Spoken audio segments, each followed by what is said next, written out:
Good evening बेटा जी। कैसे हो? सब बढ़िया। Good evening ma'am. Yes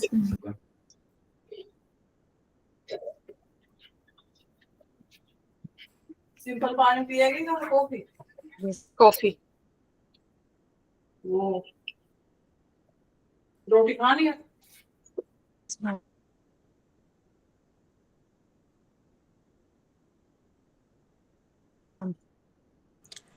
ma'am मेरे डाउट्स थे कुछ इवनिंग में। आप? हाँ पूछो।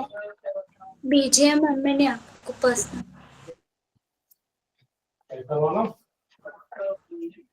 बाकी बाकियों के डाउट्स कौन से चैप्टर के डाउट हैं आपके? मैम 2025 की जो अपनी पीवाईक्यू सेंड किए थे ना मैम, उसमें से बस 3 ही हुए थे, बाकी तो किसके किसके किसके किसके दोबारा बोलो। Ma'am dual nature of matter के आपने पीवाईक्यू सेंड किए हाँ। थे ना, हम्म। तो उसके 3 पीवाईक्यूज में थोड़ा कंफ्यूजन था, बाकी सारे हो गए थे। ठीक है, डिस्कस कर लेंगे। कल पेपर है ना तुम्हारा ट्वेल्व नेचर का? Yes ma'am.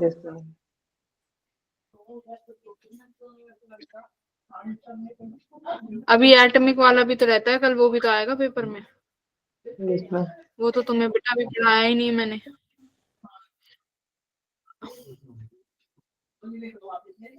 क्या करूं? ड्यूअल नेचर ही कर लेते हैं, एटलीस्ट उसमें तो कुछ कराओगे। हैं? Good evening ma'am. Yes ma'am, dual के 2024 के आज प्रैक्टिस कर लेते हैं मैम। 5 के तो आपने भेज दिए थे। हाँ। नहीं, क्या कह रहे हो? कुछ कुछ तो कराऊंगी अभी भी। कल जाओगे ना पेपर में, तो पेपर सब एक काम करना, कल दोपहर में अटेम्प्ट करना आफ्टर 12 के बाद, ठीक है? कल किस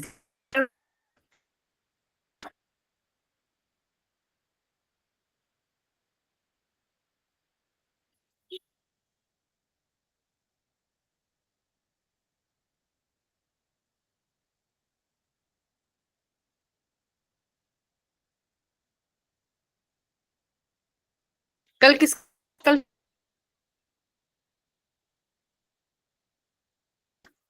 मैम आपकी आवाज नहीं क्लियर आ रही। अभी आ रही है? हेलो। Yes ma'am. हाँ, मैं पूछ रही हूँ कल क्या क्या आ रहा है। एक तो फिजिक्स का, मॉडर्न फिजिक्स आ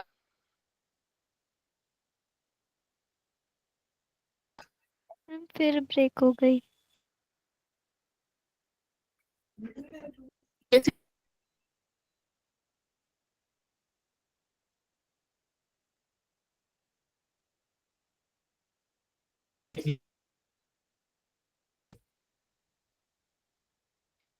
हेलो प्रतीक, आवाज आ रही है? हेलो। हाँ जी आ रही है। Yes ma'am. बोल क्यों नहीं रहे? मैम जब आप बोलने लगते तभी आपकी आवाज ब्रेक हो जाती है।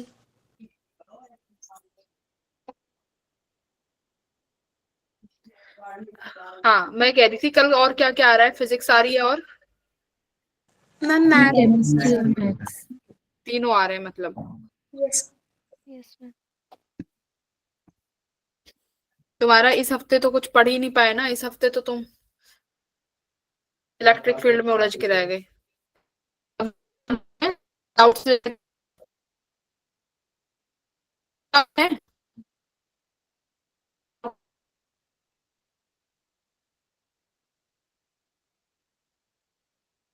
मैम आवाज नहीं आ रही आप। मैं दोबारा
हेलो हेलो, अभी ठीक है आवाज? Yes, ma'am. Okay, someone wants to join. ठीक है। हाँ, तो मैं बोल रही थी कि देखो अमनदीप, आपके ही क्वेश्चंस हैं जो डाउट में है ना? मैं एक काम करती हूँ, एटम पढ़ाती हूँ तुम्हें। क्लियर? एटम में जो इम्पोर्टेंट है, जो कल तुम्हारे पेपर में आने के चांसेस हैं, वो वाला फॉर्मूला पढ़ लो। ठीक है? We will do one thing. कल अर्ली मॉर्निंग में क्या करेंगे? नहीं, अर्ली मॉर्निंग में कुछ नहीं, मैं तुम्हें कुछ सेट ऑफ क्वेश्चंस दूंगी। उन सेट ऑफ क्वेश्चंस को बिफोर अटेम्प्टिंग द पेपर कर लेना, उससे तुम्हें फॉर्मूला रिविजन हो जाएंगी तुम्हारी। ठीक है? Okay, ma'am. जो तुम्हारा डाउट आ रहा है अमनदीप, उन्हें रहने दो। अभी जो फॉर्मूला बेस्ड क्वेश्चन है वो हो पा रहे हैं? यस मैम, बाकी सारे हो गए थे। ठीक है, तो अब एटम शुरू कर रहे हैं। एटम में भी बहुत पोस्टुलेट्स। ठीक है? रदरफोर्ड कराना है उससे पहले, बट रदरफोर्ड से कुछ सवाल कुछ नहीं आता है, आता अपना बहुत सही है। बात समझ में आ गई? Yes, ma'am. बहुत मॉडल पढ़ेंगे। तुमने शायद 11th में पढ़ा होगा, 11th की केमिस्ट्री।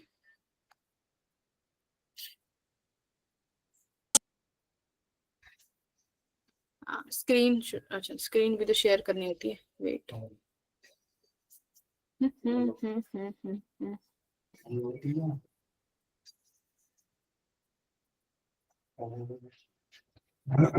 ओके,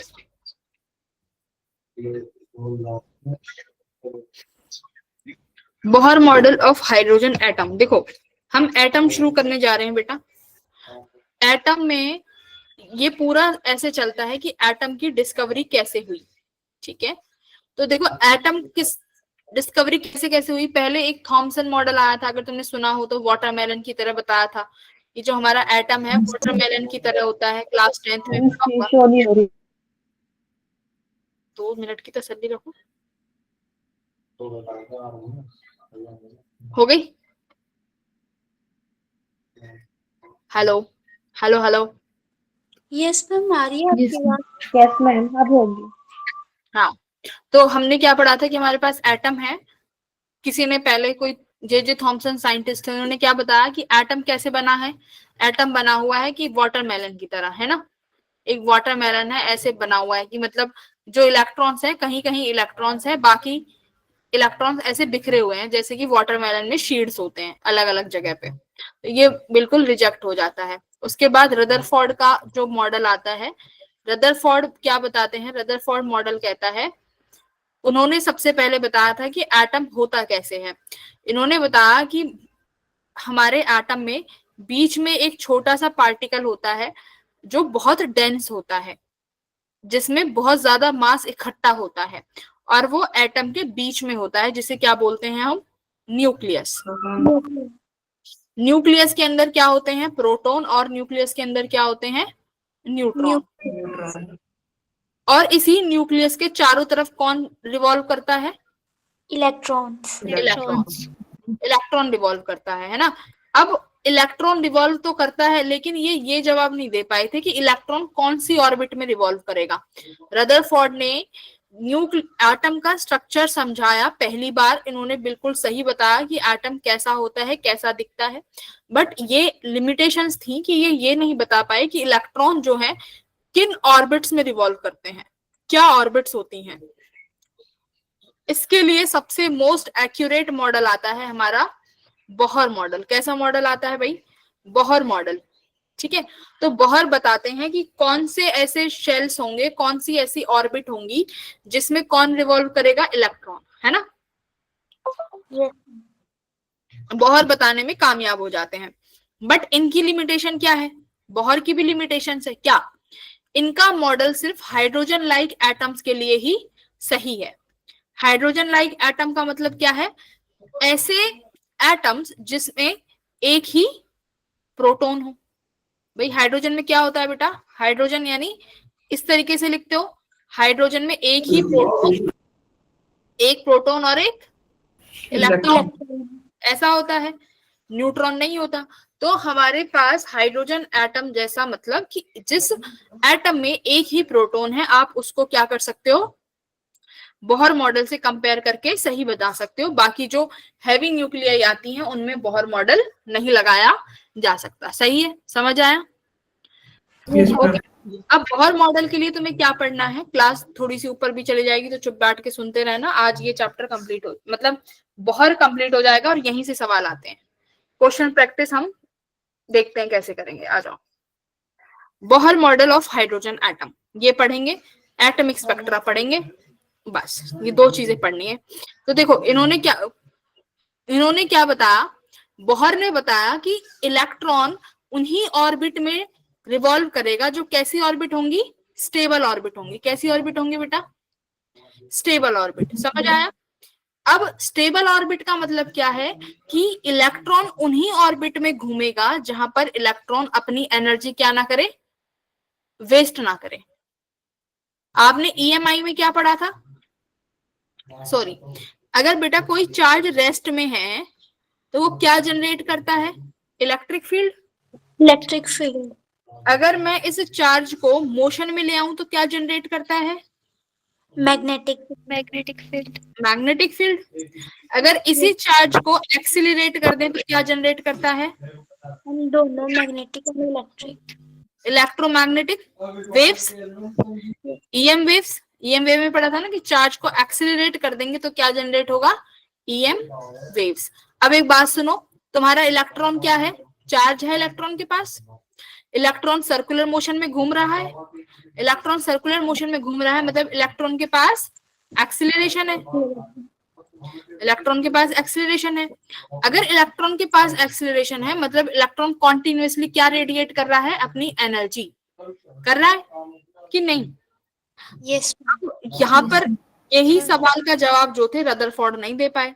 उनसे ये सवाल पूछा गया कि आपने बताया कि इलेक्ट्रॉन जो है ऑर्बिट में घूमता है, अगर ऑर्बिट में इलेक्ट्रॉन घूम रहा है तो इलेक्ट्रॉन तो घूमते घूमते घूमते घूमते अपनी एनर्जी, सारी एनर्जी वेस्ट कर देगा, इमिट कर देगा सारी एनर्जी, और वो न्यूक्लियस के इतना पास आ जाएगा कि न्यूक्लियस इस इलेक्ट्रॉन को क्या कर लेगा? अट्रैक्ट कर लेगा, और तुम्हारा जो इलेक्ट्रॉन है वो किस में चला जाएगा? न्यूक्लियस के अंदर चला जाएगा। भाई ऐसा ही तो होगा। चार्ज घूमे जा रहा है, इलेक्ट्रॉन घूमे जा रहा है, अपनी एनर्जी वेस्ट कर रहा है, रेडिएट कर रहा है सारी एनर्जी, इमिट कर रहा है सारी एनर्जी, तो भाई वो घूमते घूमते कभी तो ऐसा होगा कि न्यूक्लियस के पास जाएगा। और जैसे ही वो न्यूक्लियस के पास जाएगा, न्यूक्लियस के अंदर है क्या? प्रोटॉन। प्रोटॉन मतलब कैसा चार्ज? प्रोटॉन का मतलब पॉजिटिव चार्ज। और इलेक्ट्रॉन कैसा चार्ज है? Negatively charge. नेगेटिव चार्ज है। इलेक्ट्रॉन के पास नेगेटिव चार्ज है तो पॉजिटिव चार्ज इलेक्ट्रॉन को अट्रैक्ट कर लेगा, और इलेक्ट्रॉन को फाइनली किस में गिर जाना चाहिए था? न्यूक्लियस में गिर जाना चाहिए था। इसका मतलब पूरा एटम कोलैप्स, एटम ही एग्जिस्ट नहीं करेगा। तो इस चीज को फिर किसने बताया? बोहर ने बताया। बोहर ने बोला कि जो ईएम वेव है वो आप पढ़ते हो क्लासिकल फिजिक्स में। किसमें? Classical physics. और ये है आपकी क्लासिकल फिजिक्स जहां पर हम क्लासिकल ईएम वेव पढ़ते हैं। बोहर ने बोला कि सबसे पहले तो क्लासिकल फिजिक्स के लॉ आप यहां लगाना बंद करिए।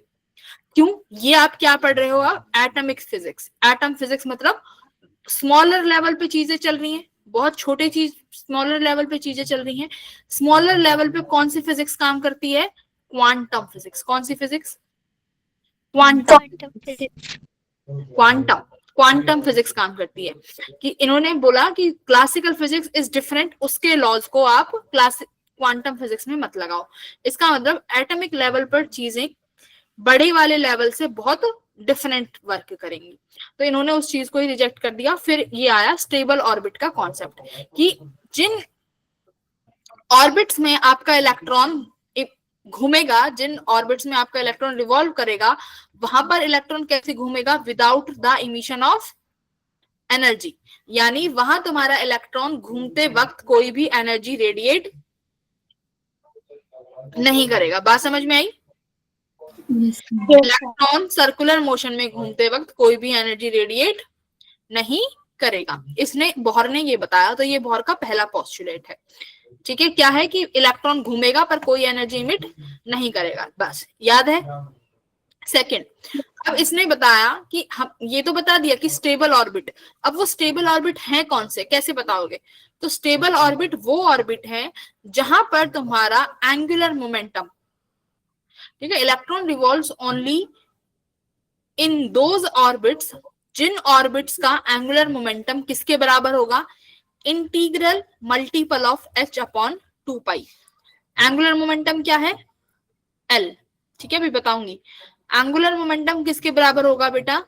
इंटीग्रल मल्टीपल, इंटीग्रल का मतलब होता है n। 1 2 3 4 5 6 ये सब क्या है? इंटीजर्स। क्या है?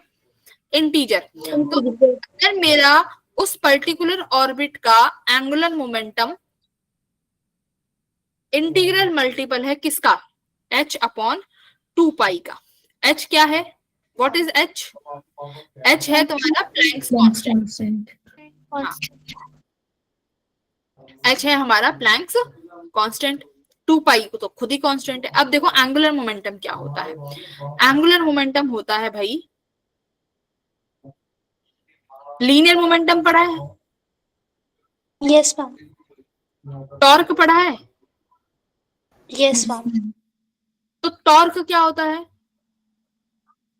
फोर्स का वो सर्कल, मतलब अगर मेरे पास कोई भी चीज है रोटेशनल में आ जाती है तो फोर्स टॉर्क बन जाता है। तो इसको क्या करते हो? आर क्रॉस एफ, इनमें से एक चीज परपेंडिकुलर होनी चाहिए, या तो आर परपेंडिकुलर हो सकता है या एफ भी परपेंडिकुलर।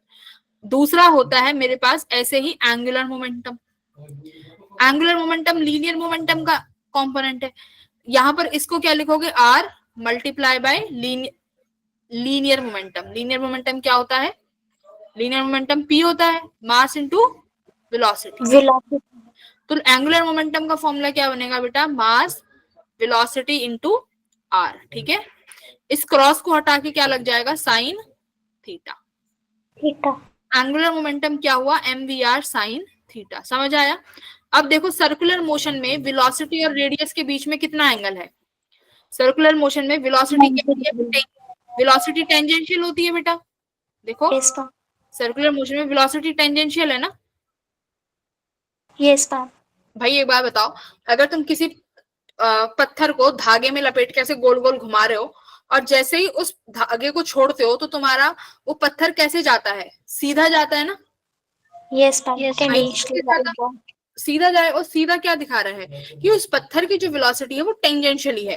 तो जैसे ही उसे तुम धागे को ऐसे घुमा के छोड़ते हो तो वो आगे की तरफ भागता है। तो वहां से क्या पता चलेगा कि तुम्हारी जो सर्कुलर मोशन में जब ऑब्जेक्ट घूम रहा है उसकी टेंजेंशियल वेलोसिटी होती है। अगर टेंजेंशियल वेलोसिटी यहाँ है और रेडियस बेटा इधर की तरफ है तो वेलोसिटी और रेडियस कितने डिग्री का एंगल बनाते हैं? 90 डिग्री का। एंगुलर मोमेंटम कितना हो गया? साइन 91। तो एंगुलर मोमेंटम हो गया mvr। समझ आया? इक्वेशन 1 क्या आई? Equation 1 mvr equals to nh upon 2 pi. इतना समझ आया? Yes ma'am. हाँ यस मैम।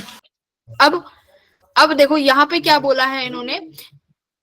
n है एंगुलर मोमेंटम की, या तो बेटा h अपॉन 2 पाई वाली वैल्यू होगी, n की वैल्यू 2 रखोगे तो 2h अपॉन 2 पाई होगी, या 3h अपॉन 2 पाई होगी, या 4h अपॉन 2 पाई होगी, और ऐसे ही चलता जाएगा 5 6 7। लेकिन इनके बीच वाली वैल्यूज नहीं है ना। 2 से 3 के बीच में कोई एग्जिस्ट नहीं कर रहा, 3 से 4 के बीच में कोई एग्जिस्ट नहीं कर रहा। समझ रहे हो? तो इन चीजों को क्या बोला जाता है? क्वांटाइज्ड। क्या बोलेंगे? क्वांटाइज्ड का मतलब होता है कि पर्टिकुलर वैल्यू, कॉन्टिन्यूअस नहीं है कोई चीज।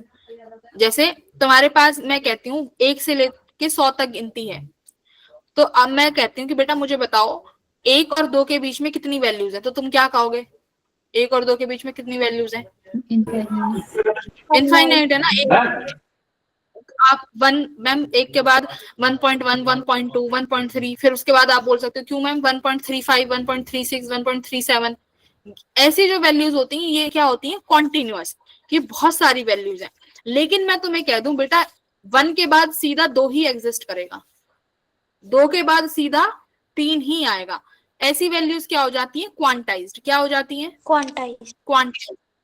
इनको बोलते हैं क्वांटाइज्ड, की कोई भी वैल्यू कॉन्टिन्यूअस ना होके कैसी है? क्वांटाइज्ड है। समझ आया? Yes, हाँ ma'am. ओके। थर्ड वाले पे अभी बाद में आते हैं, थर्ड वाला क्या कहता है। उससे पहले मुझे जरा इस सवाल का आंसर दो।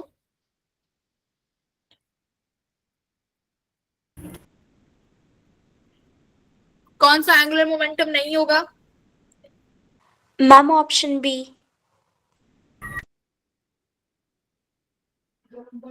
अमनदीप? मैम ऑप्शन सी है, बाय 4 पाई आ गया। Yes, ma'am. Option C. हाँ मैं तभी कहती हूँ इतना जल्दी में मत रहा करो, तुम बहुत जल्दी में रहती हो और फिर कैलकुलेशन एरर कर देती हो। जल्दी में नहीं रहना, फिजिक्स है, ठीक है। तो देखो ये इंटीग्रल मल्टीपल है 1/h2 पाई का, ठीक है। सेकंड वाला किसका होगा? 2 मैं इंटू एच 2 पाई का। 2 से 2 कट गया, तो अभी तो है तो सही बात। Yes ma'am. अब ये वाला देखो 3 वाला, तो क्या लिखा तुमने? 3 मल्टीप्लाई h/2 पाई होना चाहिए था, बट ये h/2 पाई ना हो गया 4 पाई, मतलब ये 3/2 हो गया ना। तो ये वैल्यू 1.5 टाइम्स होगी, जो कि एग्जिस्ट नहीं करेगी मेरे लिए। तो सी क्या हो जाएगा बेटा? गलत। गलत हो जाएगा। डी वाला ठीक है, क्योंकि ये 3 मल्टीप्लाई h/2 पाई है, तो हमें इंटीजर चाहिए, फ्रैक्शंस, पॉइंट, ये सारी वैल्यूज नहीं होनी चाहिए। समझ आ गई? यस। Yes, ma'am. बहुत अच्छे, वेरी गुड। अब देखो एक अब यहाँ पे शब्द आएगा जो अभी तक हम n यूज कर रहे थे, NH/2 पाई। ये n क्या है? Principal quantum number. क्या है? n क्या है? Principal Principal quantum. quantity. जैसे केमिस्ट्री में पढ़ा होगा। Yes Yes, ma'am. ma'am. तो ये प्रिंसिपल क्वांटम नंबर क्या दिखाता है कि आपका इलेक्ट्रॉन कौन सी ऑर्बिट में है, ठीक है। कौन सी ऑर्बिट में जो इलेक्ट्रॉन, फिजिक्स में इतना ही पढ़ो, बाकी जो डिटेल में है वो केमिस्ट्री में पढ़ना। फिजिक्स के टर्म्स में इतना ही पढ़ो। आपका प्रिंसिपल क्वांटम नंबर क्या दिखाता है? आपका इलेक्ट्रॉन कौन सी ऑर्बिट में है, ठीक है, या कौन सी एनर्जी स्टेट में है, इतना पढ़ना है, ठीक है। Yes ma'am. नंबर बताएगा कि कौन से नंबर की ऑर्बिट में है या कौन सी एनर्जी स्टेट में है, बस ये n बता देगा। क्लियर हुआ? यस। अब मेरी बात ध्यान से सुनो। अब एक बात बताओ, हो हमारे पास एक इक्वेशन तो आई है, mvr equals to NH/2 pi, correct? Equation 1। अब एक बात बताओ, तुम्हारा इलेक्ट्रॉन सर्कुलर मोशन में है, सर्कुलर मोशन में एक फोर्स लगती है, centripetal force. Yes ma'am. Yes, ma'am. अब इसको सेंट्रीपिटल फोर्स में कौन घुमा रहा है? ये सेंट्रीपिटल फोर्स किसके बराबर है? कौन बन रहा है यहाँ पे सेंट्रीपिटल फोर्स? मेरे को बताओ। देखो कोई भी चीज बेटा अगर सर्कुलर मोशन में घूम रही है ना, मेरी बात सुनो, कोई भी चीज अगर सर्कुलर मोशन में घूम रही है तो सेंट्रीपिटल फोर्स लगता है, ठीक है। अब सेंट्रीपिटल फोर्स कोई ऐसा फोर्स नहीं है कि जो नेचर में एग्जिस्ट करता हो। बात समझ में आ रही है? सेंट्रीपिटल फोर्स एक ऐसा फोर्स नहीं है जो नेचर में एग्जिस्ट करता है। जैसे कि क्या इलेक्ट्रोस्टैटिक फोर्स नेचर में एग्जिस्ट करता है? नो। No, ma'am. अरे Yes, ma'am. इलेक्ट्रोस्टैटिक चैप्टर पढ़ के आ गए। इलेक्ट्रोस्टैटिक दो चार्जेस के यस भाई, तुमने वो एक्सपेरिमेंट नहीं किया जिसमें हम लोग वो कागज बिछा देते थे और कंघा करते थे बालों में, और फिर उस कंघे से उस कागज को उठाते थे? अपने आप अट्रैक्ट नहीं Yes, कर रहा, वो अट्रैक्ट नहीं कर रहा उसको। Yes, अभी ma'am. गर्मी, अभी सर्दियों का टाइम है, चादर झाड़ते हो तो चादर में से स्टिक Crackling की आवाज आती है. कैसे ma'am. आती है? क्यों आती है? Charge Electrostatic charge. भाई फिर कहते हैं मैम आप गुस्सा करते हो। कह रहे नहीं मैम, नहीं ये एग्जिस्ट ही नहीं करता, पता नहीं हम तो फिजिक्स में क्यों ही पढ़ रहे हैं। इलेक्ट्रोस्टैटिक यानी इलेक्ट्रिक चार्ज नेचर में एग्जिस्ट करता है, तो वो ट्रू फोर्स है। फिर पढ़ते हैं ग्रेविटेशनल फोर्स। पढ़ते हो gravitational force? Gravitational force nature में एग्जिस्ट कर रहा है, यस Yes, ma'am. कर रहा है। न्यूक्लियर फोर्स नेचर में एग्जिस्ट करता है, न्यूक्लियस के बीच में करता है ना, nucleus force Yes, Yes, ma'am. ma'am. कर रहा है। सेंट्रीपिटल फोर्स कहीं देखा है कि यहाँ सेंट्रीपिटल फोर्स लग रहा है? सेंट्रीपिटल फोर्स कोई नेचर में फोर्स एग्जिस्ट नहीं करता। सेंट्रीपिटल, अब मान लो जैसे तुम्हारे प्लैनेट्स हैं, प्लैनेट्स रिवॉल्व कर रहे हैं, कर रहे हैं, यस प्लैनेट गोल गोल घूम रहे हैं, यस अब तुम कहोगे कि मैम यहाँ तो सेंट्रीपिटल फोर्स है, प्लैनेट्स घूम रहे हैं सर्कुलर मोशन में, ऑर्बिट में घूम रहे हैं वहां तो। अब ये बताओ उस सेंट्रीपिटल फोर्स मिल कहाँ से रहा है? Due to gravitational force. जो वो ग्रेविटेशनल फोर्स है वही किसका काम कर रहा है? वही सेंट्रीपिटल फोर्स है। अब ये जो तुम्हारा इलेक्ट्रॉन है वो न्यूक्लियस के चारों तरफ घूम रहा है, तो कौन सा फोर्स सेंट्रीपिटल फोर्स बन रहा है यहाँ पे? सोचो कौन सा फोर्स है जो यहाँ पर? एंगुलर मोमेंटम वाला। एंगुलर मोमेंटम फोर्स नहीं है बेटा, एंगुलर मोमेंटम को छोड़ो, फोर्स बताओ। इलेक्ट्रॉन है और न्यूक्लियस है, इलेक्ट्रॉन और न्यूक्लियस के बीच में ऐसी कौन सी फोर्स एग्जिस्ट कर रही है कि जो इलेक्ट्रॉन चारों तरफ गोल गोल घूम रहा है? सेंट्रीपिटल सेंट्रीपिटल तो है, वो सेंट्रीपिटल फोर्स तो एग्जिस्ट नहीं करती ना नेचर में कोई तो। ग्रेविटेशन। ग्रेविटेशन, इलेक्ट्रॉन में ग्रेविटेशन, कोई भी मास दूसरे मास पे ग्रेविटेशन फोर्स लगाता है। इलेक्ट्रोस्टैटिक। भाई चार्ज है ये, ग्रेविटेशन बड़े बड़े मासेस के लिए होती है, ग्रेविटेशन बहुत हेवियर मास के लिए। चार्ज के लिए कौन सी फोर्स होगी? इलेक्ट्रोस्टैटिक। हाँ है, अभी न्यूक्लियस का प्लस चार्ज, इलेक्ट्रॉन का नेगेटिव चार्ज, तो कौन सा फोर्स है भाई इनके बीच में? अट्रैक्शन का। टुवर्ड्स सेंटर की तरफ एक फोर्स होगी ना, जब ये इलेक्ट्रॉन अगर यहाँ है तो टुवर्ड्स सेंटर की तरफ एक फोर्स लग रही होगी ना। Yes ma'am. और यही टुवर्ड्स सेंटर की फोर्स कौन सी होगी? Electrostatic force. मैं कह सकती हूँ कि एफ सेंट्रीपिटल किसके बराबर है? F electrostatic. अब सेंट्रीपिटल फोर्स क्या होगी? M V square upon R. V क्या है? What is V? वेलोसिटी। हाँ, किसकी वेलोसिटी है V? Electron. Very good. V क्या है? Velocity of orbit, sorry velocity of electron. V क्या है? Velocity of electron. सही है। यस अब ये इलेक्ट्रॉन की वो वेलोसिटी है जिस ऑर्बिट में वो घूमेगा, रिवॉल्व करेगा। एक सेकेंड, मैं कोई आना चाहता है? Anyone wants to come in your class to disturb or something? Hi hi Harsh, Aanchal class छोड़ के चले। Harsh yes ma'am. आधी क्लास चलेगी तब आया है? थोड़ा काम था मैम। हैं? सही में? सही बताओ क्या काम था? कौन सा काम था आपको? बताओ क्या काम था? कुछ नहीं, सो रहा था। सो रहे थे? अच्छा आप सो रहे थे। देखो कितना इंपॉर्टेंट काम करके आया हर्ष। हर्ष अभी क्लास तो रहेगी, कल पेपर है इसका जो आज पढ़ रहे हैं। मैम पढ़ लूंगा। कैसे? क्लास देख लेना है ना कल पेपर से पहले, ठीक है बेटा? अभी देख लूंगा। हाँ, क्योंकि अब तो वैसे भी मुझे नहीं लगता कि तुम्हें समझ आएगा, मैंने नया टॉपिक शुरू करा है हर्ष, ठीक है? नहीं समझ आएगा बेटा, 30 मिनट बाद आया है, ठीक है? अब एम वी आर किसके बराबर होगा? एन एच अपॉन 2 पाई के। क्लियर? तो सेंट्रीपिटल किसके बराबर होगा यहाँ पे? इलेक्ट्रोस्टैटिक फोर्स के। आर क्या होगी? रेडियस, है ना? आर क्या है बेटा? रेडियस। यानी जिस ऑर्बिट में तुम्हारा इलेक्ट्रॉन मूव कर रहा है सेंटर से लेके उस ऑर्बिट तक की रेडियस। मान लो ये वाली रेडियस हो गई, ये वाली रेडियस हो गई, सब रेडियस अलग अलग है ना? तो जिस ऑर्बिट में तुम्हारा इलेक्ट्रॉन होगा सेंटर से लेके उस ऑर्बिट तक की डिस्टेंस रेडियस हो गई।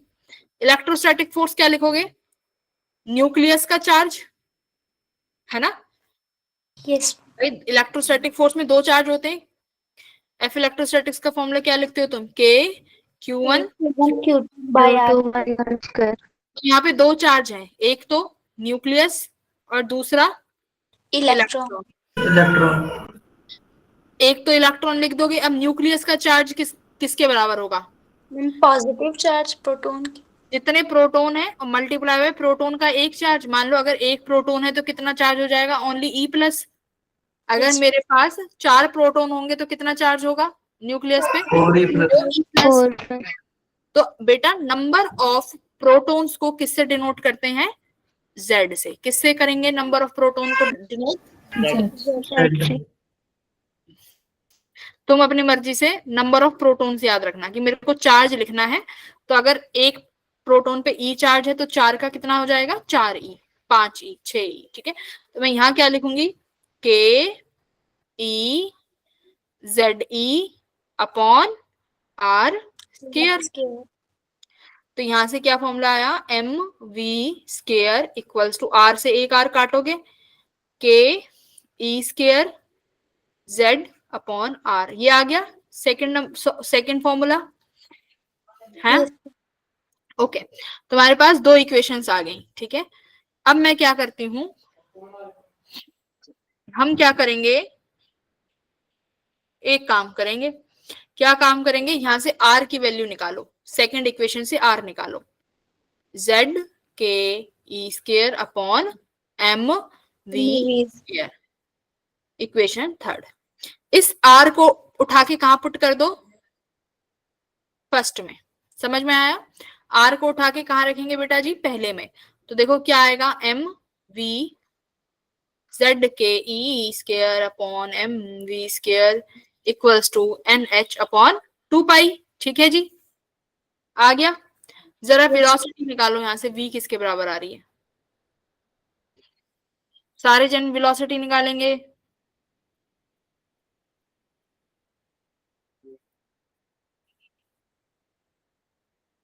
कुछ नहीं किया. Z के E स्क्वायर बाय NH. हाँ देखो, मैंने कुछ नहीं किया, मैंने दो इक्वेशन लिखी, एक तो मोमेंटम की और दूसरी फोर्स की. बस आपको रेडियस निकाल के पहले इक्वेशन में उठा के रखनी है. तो मेरे पास वेलोसिटी का बनेगा यहाँ पे देखो NH अपॉन 2 पाई, ऊपर MV स्क्वायर चला जाएगा, नीचे क्या आ जाएगा? Z के E स्क्वायर. ये आया. मैम MV स्क्वायर कैसे आएगा? वो कटेगा ना मैम MV के साथ. अच्छा, ये मेरे पास MV है यहाँ पे है. हाँ जी मैम. अच्छा, मैंने MV से एक वेलोसिटी बच गई सिर्फ है. यस मैम, बस MV कट गया, क्रॉस मल्टीप्लाई हो जाएगा मैम. हाँ एक सेकंड. ठीक है, ओके. तो देखो मैं यहाँ लिख देती हूँ, वेलोसिटी किसके बराबर आया? NH अपॉन 2 पाई और वेलोसिटी इक्वल आया 2 पाई Z के E स्क्वायर बाय NH. हाँ 2 पाई अपॉन, हाँ देखो ठीक है. देखो ये वाली वैल्यू आई है. हाँ जी मैम. इन्होंने इसमें सही नहीं लिख रखी. कांस्टेंट बता दिया मैम उन्होंने Z और K ना. Z बताओ, Z कहाँ आ रहा है? मैम Z ऊपर ही आ रहा है. Z के E ऊपर ही आ रहा है. Y के K भी साथ ऊपर आ रहा है. K भी ऊपर आ रहा है. Yes, ma'am. हाँ जी मैम. Yes, ma'am. ये इक्वेशन आई तुम्हारी वेलोसिटी की, आ गई? यस और नो? देखो मैम इनमें तो बहुत सारे नोट वगैरह भी लिखा हुआ है, ये नहीं ना है मैम. इन्होंने केवल ओपन. हेलो, रुको जरा. Z के E square upon V equals to NH upon 2 pi. ठीक है, तो मेरी ये वेलोसिटी आ गई Z के E square 2 pi upon NH equals to V. आ गई? ये आई है सबकी? Yes, ma'am. Yes, ma'am. K open कर लो. Z E स्क्वायर 2 पाई, K क्या हो जाएगा? 4 पाई एप्सिलॉन नॉट NH. ठीक है, इक्वल्स टू वेलोसिटी. ये 2 टाइम्स कैंसिल हो गया. क्या आया वेलोसिटी का formula? Z E square upon 2 epsilon not NH. ये आया. Yes ma'am. अब देखो, Yes, ma'am. अब मेरी बात सुनो बेटा, इसमें Z अपॉन N ऐसे लिखना है. बाकी की जो वैल्यू है E square upon 2 epsilon not H, ये क्या है? ये सारी वैल्यू क्या है? कांस्टेंट. इलेक्ट्रॉन का charge constant, epsilon not constant, H Planck's constant. ये क्या आ जाएगा, v डिपेंड करेगा z अपॉन n इंटू ये कांस्टेंट मान लो v नॉट, ठीक है। तो ये तुम्हें याद रखना है कि वेलोसिटी किस पे डिपेंड कर रही है, z अपॉन n पे। ये कांस्टेंट को मैं यानी v नॉट ले लिया, सही है। Yes ma'am. Yes, ma'am. Okay, now you have velocity. Velocity यानी मैं तुमसे कहती हूँ, अब देखो ये v नॉट की वैल्यू, मैं एक सेकेंड में तुम्हें v नॉट की वैल्यू बताती हूँ कि ये v नॉट किसके बराबर है, तो तुम्हें फायदा रहेगा। आंचल क्या कह रही है? आंचल क्लास में हो, चली गई, इसका शायद इशू हो रहा है। Yes, ma'am. ठीक है।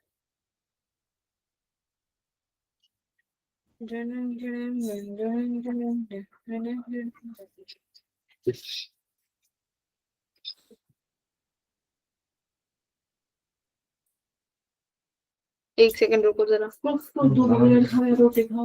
अब देखो वेलोसिटी क्या है, z by N equals to V not. अब एक काम करो, रेडियस की वैल्यू जो निकाली थी हमने, यहाँ पे रेडियस क्या निकाला था, z के E square upon M V square, correct. इसमें जो ये तुमने वेलोसिटी निकाली है, ये वाली z ई स्केयर वाली, इसको r में रखो, इसको r में रखो, कितना आता है, put this value in r, velocity की वैल्यू को।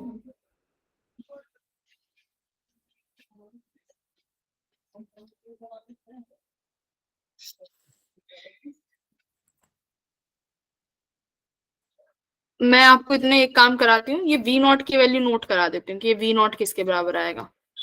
Velocity equals to z by n, v not की वैल्यू बेटा लिख लो 2.18, यानी लगभग कितना है, लगभग 3 हो नहीं 3 तो नहीं बनेगा, 2 ही लगेगा। 2.5 2.2 हाँ 2.2 बन जाएगा लगभग, तो 2.2 10 टू द पावर 6 मीटर पर सेकंड, ठीक है।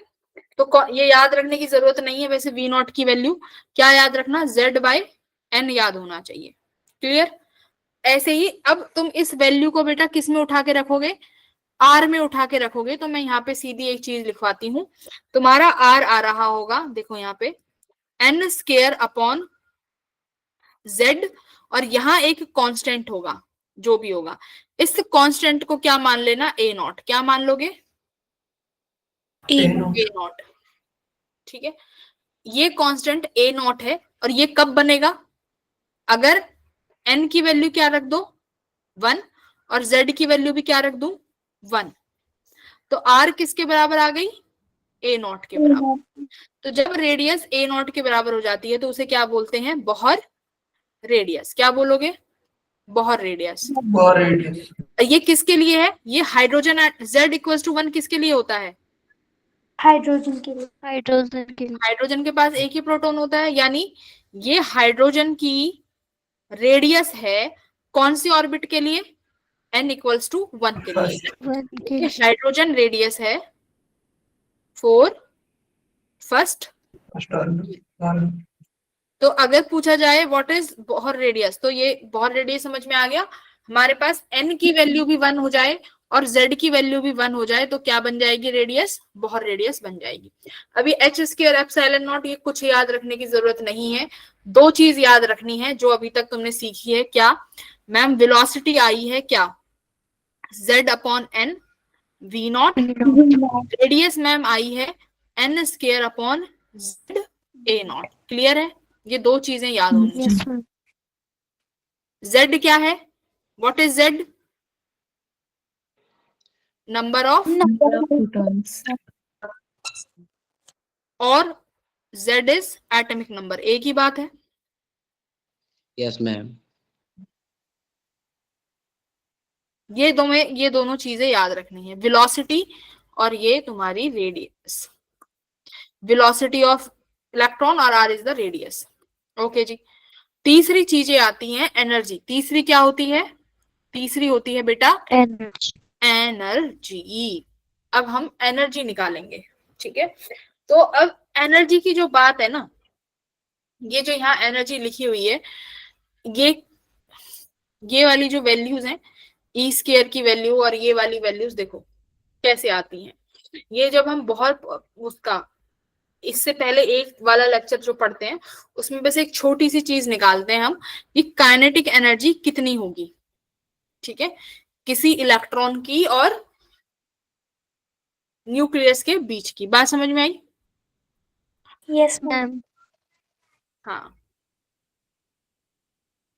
ये कैसे समझाऊं तुम्हें, रुको एक सेकंड।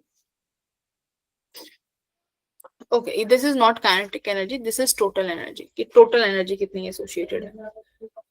तो देखो, ये वो एनर्जी है, अभी तुम बस इतना याद रखो, ये कैसे आया है ये हम लेटर ऑन डिस्कस करेंगे जब हम तुम्हारा सिलेबस हो, जब मतलब तुम्हारा ये टेस्ट हो जाएगा, ठीक है। एक छोटा सा टॉपिक है, वो 5 मिनट का है, ज्यादा उसका लेना देना नहीं है for the JEE point of view. अभी तुम्हें क्या याद रखना है कि हमारा अगर मान लो कोई इलेक्ट्रॉन है किसी ऑर्बिट में क्या कर रहा है, किसी ऑर्बिट में रिवॉल्व कर रहा है, वहां से तुम्हारे पास टोटल एनर्जी, यानी उस इलेक्ट्रॉन के पास टोटल एनर्जी कितनी है, उस इलेक्ट्रॉन के पास बेटा जो टोटल एनर्जी आती है ना, वो आती है, सारा कांस्टेंट लिखोगे, -13.6 Z square upon N square electron volt.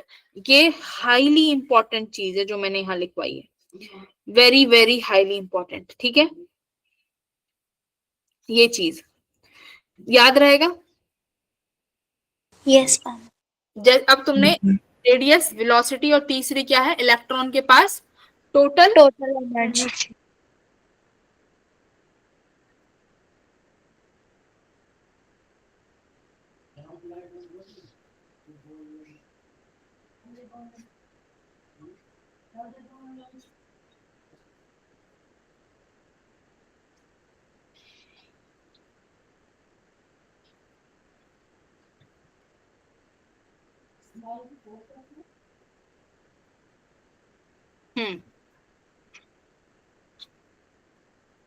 तो Z square upon N square 13.6। मैं आपसे कहती हूं कि बेटा अगर N हाइड्रोजन, अब देखो ये इक्वेशन में हाइड्रोजन के लिए लगवाना चाहती हूँ बेटा, अगर मेरा 4 हाइड्रोजन एटम, क्या है 4 हाइड्रोजन एटम, हाइड्रोजन एटम के लिए बेटा अगर Z क्या है 1, 1 फर्स्ट ऑर्बिट के लिए N क्या हो जाएगा 1 फर्स्ट ऑर्बिट, यानी बेटा फर्स्ट ऑर्बिट का मतलब क्या है ग्राउंड स्टेट, फर्स्ट ऑर्बिट का मतलब क्या है, कहाँ है तुम्हारा इलेक्ट्रॉन अभी ग्राउंड स्टेट। तो हाइड्रोजन का जो तुम्हारा इलेक्ट्रॉन है, हाइड्रोजन के इलेक्ट्रॉन के पास ग्राउंड स्टेट में कितनी एनर्जी है बताओ, -13.6 है ना। Yes ma'am. सब वन हो गया तो टोटल एनर्जी लिखोगे -13.6 इलेक्ट्रॉन वोल्ट। मैं कहती हूँ बेटा सेकंड स्टेट में बताओ, अगर तुम्हारा इलेक्ट्रॉन सेकंड ऑर्बिट में है तो उसके पास कितनी एनर्जी है, क्या बताओगे, एन की वैल्यू क्या रख दोगे, 2 रख दोगे, 2 रख दोगे। क्लियर हुआ चीज? Yes ma'am. चीज ठीक है। हाँ यस, हाँ बोलो। Z की वैल्यू क्या होगी? Z बताया था ना, Z क्या है, Z है मेरे पास number of atomic number. Atomic number बोल दो या नंबर ऑफ प्रोटॉन बोल दो, 4 हाइड्रोजन एटम के लिए Z 1 है, वैसे यहाँ पर जो Z है वो क्या है एटॉमिक नंबर, ठीक है। Yes ma'am. Atomic number. तो कल आपको 3 चीजें याद रखनी है, ओके। बट अभी एक बात बताओ, ये टोटल एनर्जी का नेगेटिव साइन क्या बता रहा है, टोटल एनर्जी का नेगेटिव साइन क्या बता रहा है, नेगेटिव साइन बता रहा है कि इलेक्ट्रॉन जो है न्यूक्लियस के साथ कैसा है, बाउंडेड है, क्या है बाउंडेड। बाउंडेड है। एन की वैल्यू जरा इंफिनिटी करो, एन की वैल्यू इंफिनिटी रखो, कितनी टोटल एनर्जी कितनी आई, 0। एन की वैल्यू इंफिनिटी हुई तो टोटल एनर्जी क्या आ गई 0। इसका मतलब 0 का मतलब है अब तुम्हारा इलेक्ट्रॉन न्यूक्लियस के साथ बाउंडेड नहीं है, नहीं। 0 हो गई ना एनर्जी, बाहर चला गया, हमें नहीं पता कहाँ गया, एटम से बाहर चला गया इलेक्ट्रॉन। तो टोटल एनर्जी 0 होते ही मतलब वो उसकी बहुत मैक्सिमम एनर्जी है, नेगेटिव है ना, टोटल एनर्जी नेगेटिव का मतलब दिखा रहा है अट्रैक्शन, अट्रैक्टिव फोर्स है। अट्रैक्टिव फोर्स मतलब इलेक्ट्रॉन बंधा हुआ है किससे, न्यूक्लियस से, वो बंधा हुआ है। तो जैसे जैसे इलेक्ट्रॉन अभी देखोगे दूर जाते जाओगे तो क्या ये एनर्जी बढ़नी चाहिए कि घटनी चाहिए, घटनी चाहिए। घटनी चाहिए। घटनी चाहिए ना। जैसे जैसे तुम्हारा इलेक्ट्रॉन इस न्यूक्लियस से दूर जाता जाएगा, ये एनर्जी क्या होती जाएगी? घटती जाएगी कम होती है। Decrease. ना। ये एनर्जी घटेगी, तो दूर जाएगा तो घटेगी। घटेगी, जीरो मैम हो गया। टोटल एनर्जी ऑपोजिट होता है ना। अगर n की वैल्यू इन्फिनिटी हुई तो टोटल एनर्जी जीरो हुई। जीरो मैं Yes, बोल रही ma'am. हूँ, जीरो वो मैक्सिमम एनर्जी है, जीरो वो मैक्सिमम एनर्जी है जो तुम्हारा इलेक्ट्रॉन ऑक्यूपाई कर सकता है, जीरो। तो वो अच्छा। एनर्जी बढ़ रही है ना, यस मैम। मैम Yes, क्योंकि ma'am. नेगेटिव उल्टा हो गया ये। होता है वो ना। नेगेटिव है ना, वो नेगेटिव है, देखो साइन Yes, ma'am. नेगेटिव है, वो घटेगी, नंबर घटेगा, बट एग्जैक्टली बढ़ रही है ना? बढ़ेगी। बढ़ेगी। Yes. Yes, ma'am. हाँ, तो एनर्जी जैसे ही तुम्हारा इलेक्ट्रॉन न्यूक्लियस से दूर जाता जा रहा है, मतलब उसकी एनर्जी बढ़ रही है, बढ़ेगी, ठीक है। अच्छा, फटाफट बता दो इसका।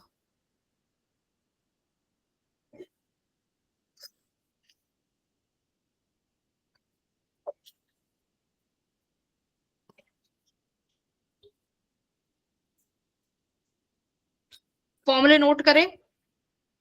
Yes, ma'am. Yes, ma'am. Ma'am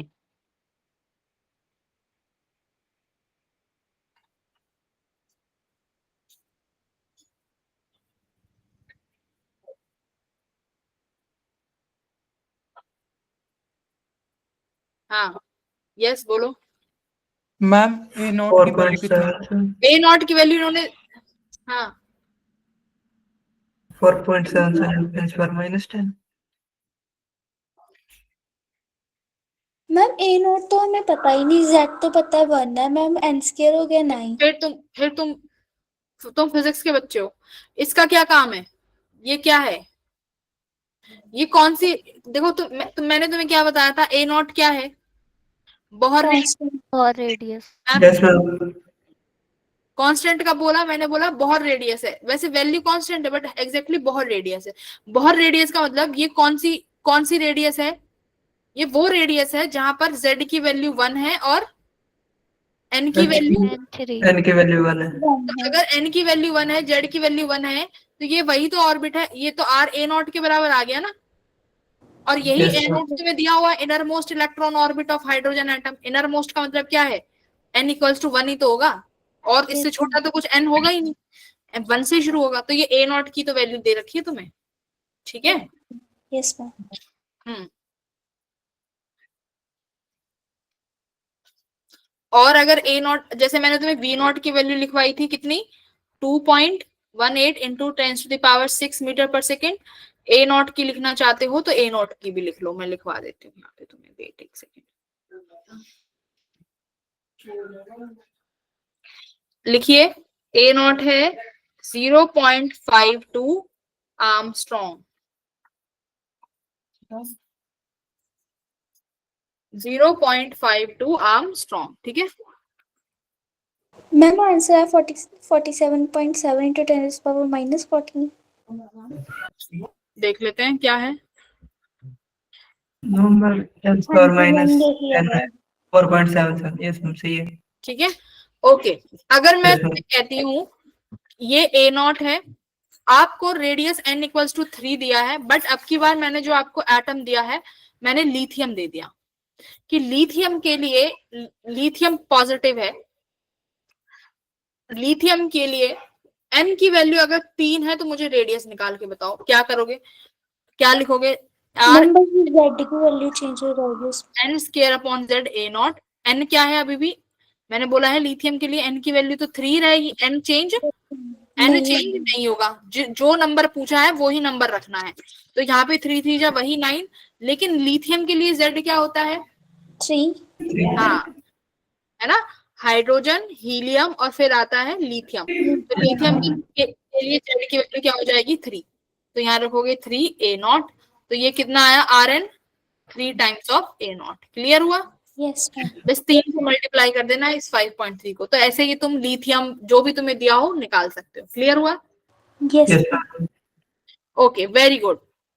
next step, बस तुम्हें क्वेश्चन प्रैक्टिस करवानी है, तुम्हारी थ्योरी कंप्लीट है। एनर्जी लेवल, क्या एनर्जी लेवल की बात करते हैं, देखो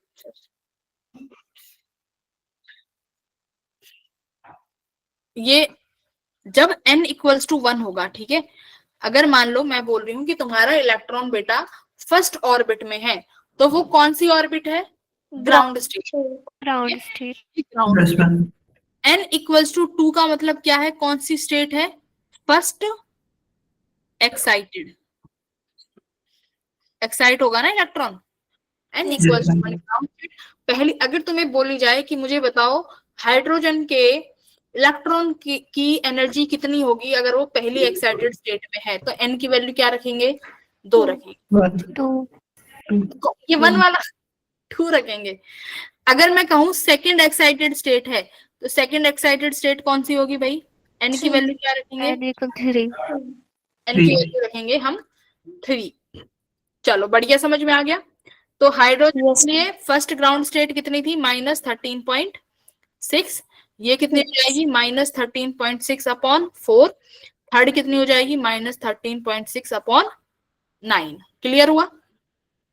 Yes, ma'am. अब तुम्हें ये गैप दिखाई दे रहे हैं? ये गैप दिख रहा है n इक्वल्स टू 3 4 के बीच में गैप दिखाई दे रहे हैं? देखो yes, Yes, ma'am. E1 और E2 के बीच में कितना ज्यादा गैप दिखाई दे रहा है? yes, ma'am.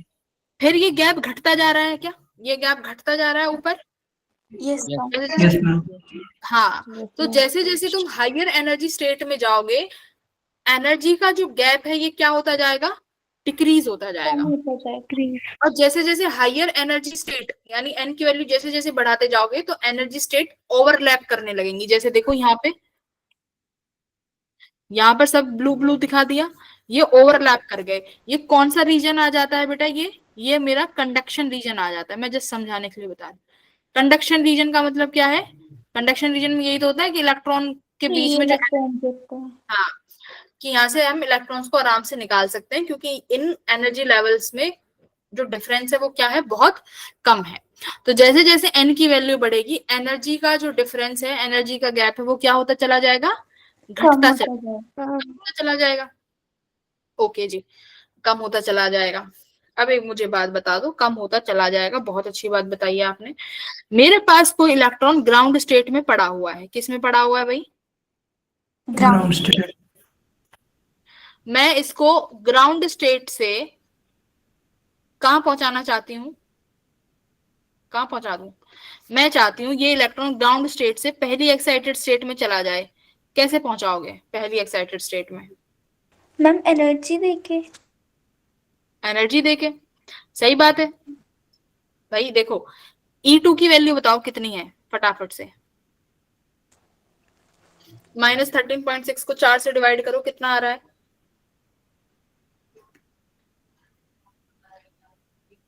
Ma'am 3 point something आ रहा है। 3 पॉइंट कितना समथिंग? 3.4। ठीक है। तो यानी E2 के लिए कितनी एनर्जी है? 3.4 इलेक्ट्रॉन वोल्ट। इसका मतलब क्या है? अभी तुमने बोहर में क्या पढ़ा था कि जो इलेक्ट्रॉन जिस ऑर्बिट में होगा उसके पास ही एनर्जी रहेगी। अगर कोई इलेक्ट्रॉन E2 में पड़ा हुआ है, कोई इलेक्ट्रॉन सेकंड ऑर्बिट में है, तो उस इलेक्ट्रॉन की एनर्जी वही होगी जो उस ऑर्बिट की एनर्जी है। मेरी बात समझ में आ रही है? Yes, हाँ। ma'am. Yes, ma'am. एक बात बताओ, अगर तुम कल को किसी पीजी में जाओगे तो उस पीजी में तभी रह पाओगे जब उस पीजी का रूल फॉलो करोगे कि रात को 10 बजे तक आ सकते हो, है ना? तो वो उस पीजी का रूल हो गया। ऐसे ही अगर तुम्हें इस ऑर्बिट में रहना है, कौन सी ऑर्बिट में? सेकंड ऑर्बिट में। तो सेकंड ऑर्बिट में अगर इलेक्ट्रॉन रहना चाहता है तो उसको उसी एनर्जी के साथ रहना पड़ेगा जो उस ऑर्बिट की एनर्जी है। बात समझ आई? हाँ। Yes ma'am. वही अगर E2 यानी सेकंड ऑर्बिट यानी E2 के पास कितनी एनर्जी है? -3.4। -3.4। तो E2 कहता है कि मैं उसी इलेक्ट्रॉन को रहने दूंगा जो इतनी एनर्जी लेके आएगा। अगर इससे 0.1 भी ऊपर नीचे है तो मैं नहीं रहने दूंगा। बात समझ में आई? अब बताओ, अगर मुझे ग्राउंड स्टेट से किसी इलेक्ट्रॉन को ऊपर पहुंचाना है तो इसका मतलब मुझे ग्राउंड स्टेट वाले इलेक्ट्रॉन को एनर्जी देनी पड़ेगी बेटा। Yes, क्योंकि अच्छा पहले तो ये E1 ज्यादा है कि E2 ज्यादा है? Which value is more? Ma'am E2 ज्यादा है। E2 नवजोत कौन सी वैल्यू ज्यादा है, E1 और E2? E2 E2 ज्यादा है, E2 -3.4 है, मतलब नेगेटिव में, बट नेगेटिव की ज्यादा छोटी वैल्यू मतलब बड़ी है ना, नेगेटिव की छोटी वैल्यू मतलब ज्यादा बड़ी वैल्यू। तो E2 बड़ी हो गई, तो E2 बड़ी है तो मतलब N1 वाले इलेक्ट्रॉन को एनर्जी देनी पड़ेगी, और ये एनर्जी हम कैसे देते हैं, इन टर्म्स ऑफ फोटोन, क्योंकि क्वांटम लॉ है, क्वांटम यानी फोटोन्स। लाइट यहाँ पर लाइट की तरह बिहेव नहीं करेगी, कैसे, फोटोन्स के टर्म्स में बिहेव करेगी। तो तुम्हें क्या देना पड़ेगा, फोटोन देना पड़ेगा, है ना। यस इस फोटोन की एनर्जी कितनी होनी चाहिए, जल्दी बताओ, ये फोटोन की एनर्जी कितनी होनी चाहिए, फोटोन की एनर्जी मतलब एच न्यू, जल्दी बताओ कितनी एनर्जी दोगे तुम इस इलेक्ट्रॉन को। मैम हम देंगे E2 माइनस E1, यही तो दोगे। Yes ma'am. Yes ma'am.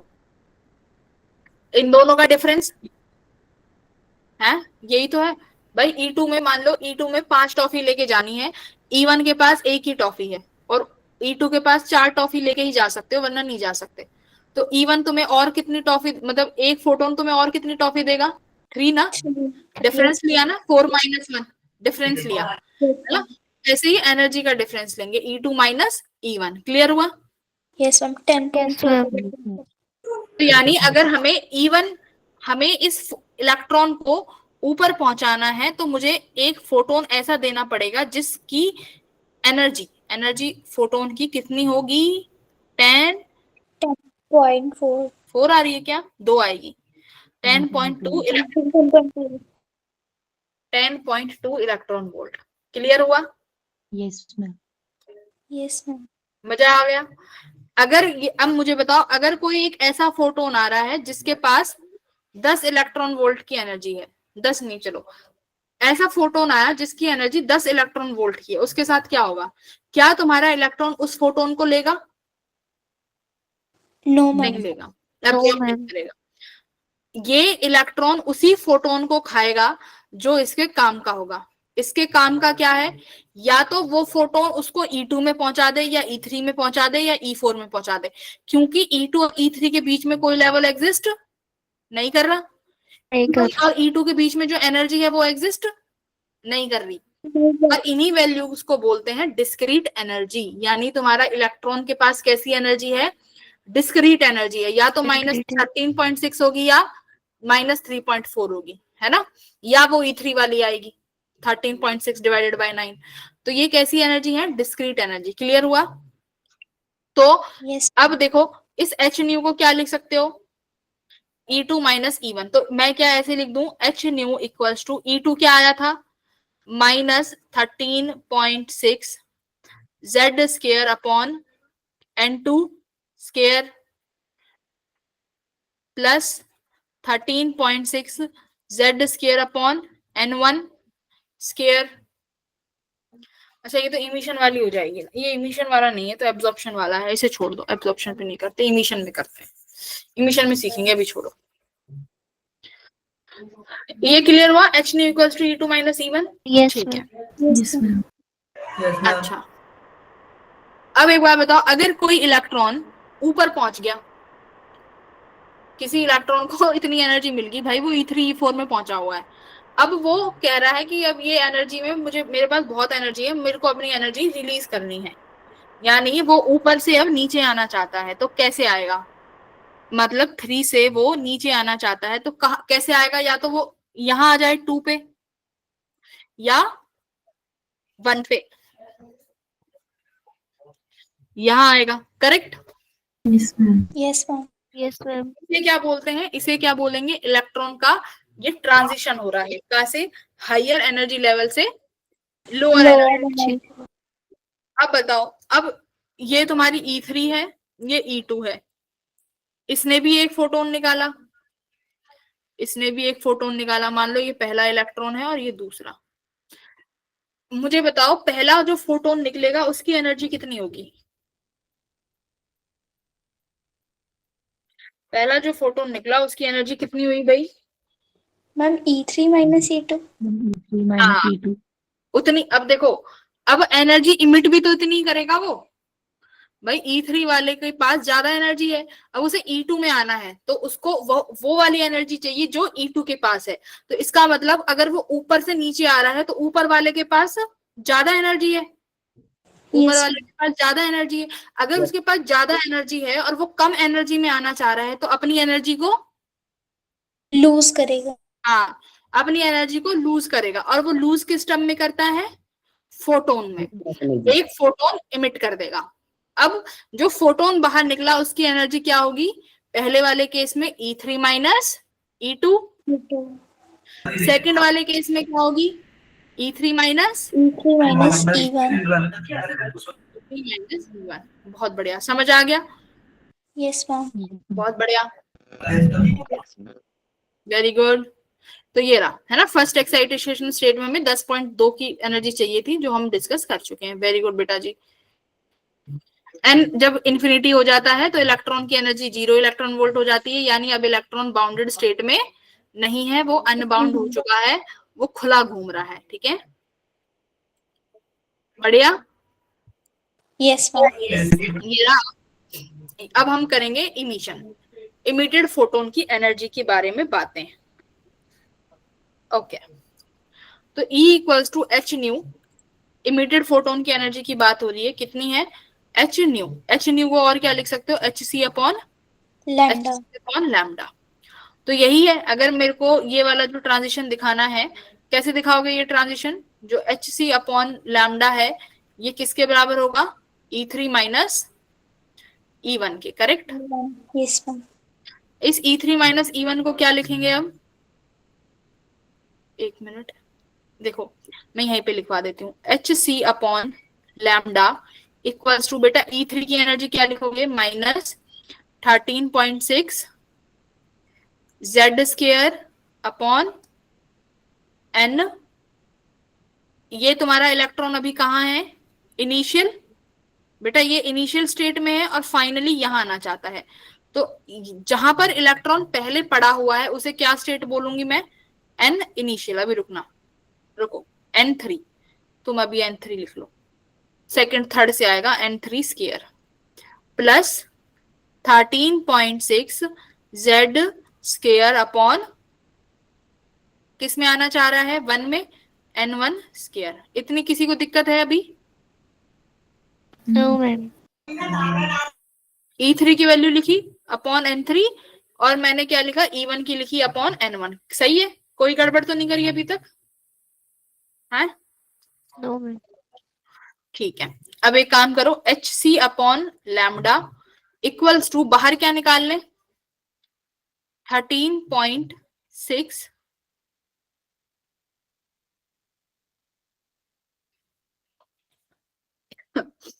एक सेकेंड,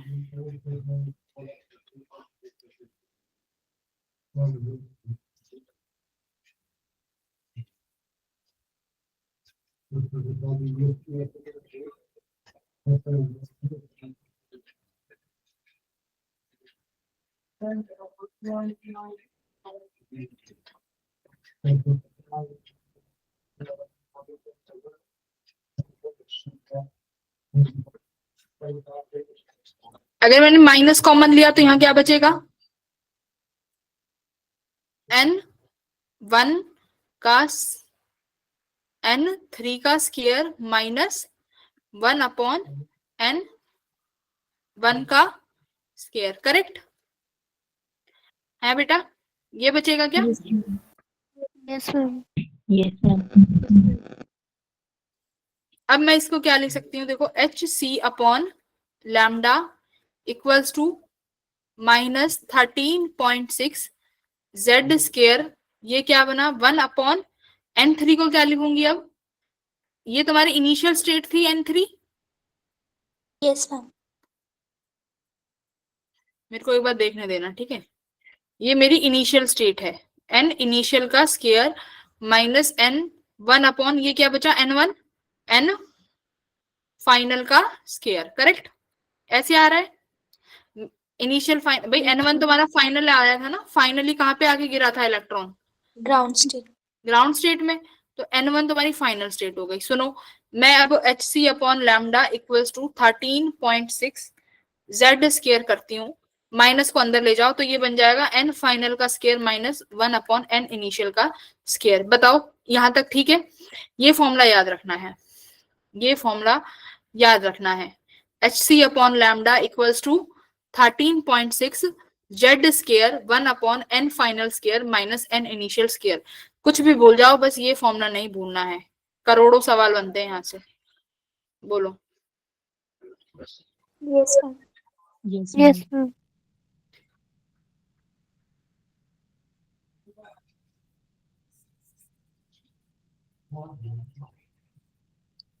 ठीक है, HC upon lambda, HC upon lambda किसकी किसकी किसकी एनर्जी है? जो फोटोन रिलीज होगा उसकी एनर्जी।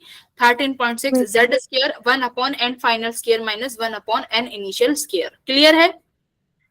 अगर और अगर ये Z की वैल्यू 1 हो जाती है, यानी अगर सवाल सिर्फ हाइड्रोजन एटम के लिए आता है, अगर सिर्फ देखो जनरल केस में तो यही लगाओगे, अगर मान लो लिथियम वगैरह आ गया तो Z की वैल्यू चेंज होगी। अगर ये सिर्फ हाइड्रोजन एटम की बात करता है तो हम क्या करते हैं, हाइड्रोजन एटम के लिए Z क्या हो जाएगा? 1 हाइड्रोजन एटम के लिए Z 1, हाइड्रोजन एटम के लिए Z 1। एक सेकेंड रुकिए, ठीक है। 1 upon lambda equals to 13.6 Z क्या हो जाएगा? 1 upon HC 1 upon N final square minus 1 upon N initial का स्क्वायर। अब देखो 13.6 अपॉन HC इलेक्ट्रॉन वोल्ट, ये कैसी यूनिट है? कांस्टेंट भाई। 13.6 constant, H constant, C constant. इन सबको हटा के एक कांस्टेंट लगा दूं जिसे हम बोलते हैं रेडबर्ग कांस्टेंट, यानी R। क्या बोलते हैं? R। ठीक है, 1 अपॉन N फाइनल का square minus 1 upon N initial का स्क्वायर। अगर सिर्फ हाइड्रोजन दिया है तो हम ये यूनिट डायरेक्ट लगा सकते हैं। ठीक है, R। अगर तुम्हें, हाँ यस मैम, हाइड्रोजन में तो एक ही ऑर्बिट होगा, फिर उसमें फाइनल इनिशियल कौन सा होगा? हाइड्रोजन में एक ही ऑर्बिट होगा। क्यों? N की वैल्यू तो कितनी भी हो सकती है ना, Z1 रहेगा। ये तुमने जो निकाला है, ये तुमने जो निकाली है ये वैल्यूज, कहाँ गया? रुको, ये वाली जो वैल्यू है, ये वैल्यूज ये सब हाइड्रोजन की तो है। Z की वैल्यू 1 रखी हुई है ना सब में, N ही तो चेंज किया है तुमने। Okay ma'am. मैम उसमें इलेक्ट्रॉन एक ही होता है ना, मैं इसलिए पूछ रही थी। हाँ तो क्या हो गया, एक ही इलेक्ट्रॉन ऊपर नीचे जाएगा, ग्राउंड से ऊपर ग्राउंड से कहीं भी भेज सकते हो तुम एक ही इलेक्ट्रॉन को। ओके एक ही इलेक्ट्रॉन को कहीं भी भेज दो ना, तो नंबर ऑफ इलेक्ट्रॉन थोड़ी है N। N is not number of electron भाई, N क्या है? एनर्जी स्टेट है ना। Yes ma'am. फाइनल से कहाँ आ रहा है, तो वो तो सबके लिए रहेंगे। हाइड्रोजन के पास भी इंफिनिटी नंबर ऑफ स्टेट है, हाइड्रोजन के पास भी N1 2 3 4 5 6 Yes, ma'am. करती है। तो हाइड्रोजन के लिए ये वैल्यू बन गई 1 upon Z। R is Rydberg constant, N final minus N initial. ये जो दो फॉर्मूले हैं ये अब पता चल गए कौन से किस केस में लगाने हैं। अगर हाइड्रोजन है तो Z की वैल्यू 1 हो जाएगी, तो जनरल फॉर्मूला ये रहा R। ठीक है, रेडबर्ग कांस्टेंट उसे कांस्टेंट हो गया। अगर Z की वैल्यू कुछ और मिलेगी तो ये वाला फॉर्मूला लगाना, तब रेडबर्ग वाला मत लगा देना। ठीक है, बच्चे यही गलती करते हैं। Yes, ma'am ma'am. फिर आर की वैल्यू क्या होगी? हाँ, R की वैल्यू देखो मैं बताती हूँ, वो वैसे जरूरी नहीं है क्या होगी, बट फिर भी यहाँ पर शायद मुझे गिवन होगी कहीं पे, क्योंकि याद तो मुझे भी नहीं है R की वैल्यू। ठीक है, क्योंकि वो जनरली काम नहीं आती ना पेपर में, तुम्हें पेपर में आएगी भी तो गिवन मिलेगी। Let me check. उफ उफ ओ, जरा जरा ढूंढ के दिखाओ। उफ ओ उफ ओ, ये रही R की वैल्यू। ठीक है, ये रही रेडबर्ग कांस्टेंट। रेडबर्ग कांस्टेंट की वैल्यू देखो ये रही 1.097 10 की पावर 7 मीटर इनवर्स। तो रेडबर्ग कांस्टेंट का अगर पूछे भी तो किस में यूनिट है, तो देखो मीटर इनवर्स में। तो किसका यूनिट हो गया ये? डिस्टेंस का। रेडबर्ग कांस्टेंट किसकी यूनिट हो गई? डिस्टेंस की, है ना, मीटर। Yes ma'am. ये याद रखना। वो तो तुम वैसे भी बता सकते हो। लैम्डा किसकी यूनिट है? लेंथ की। ये तो नंबर्स हैं, नंबर के पास तो कोई यूनिट होती नहीं, तो बैलेंस भी करनी पड़ेगी। तो ये आर किसके बराबर होगा? लेंथ की यूनिट ही तो होगी इसके पास, राइट? Yes, ma'am. Yes, बोलो, ma'am. ये समझ में आ गई चीज? चीज समझ आ गई? Yes, ma'am. Yes, ma'am. Final initial समझ आ गया? Yes, Yes, ma'am. ma'am. Yes, ma'am.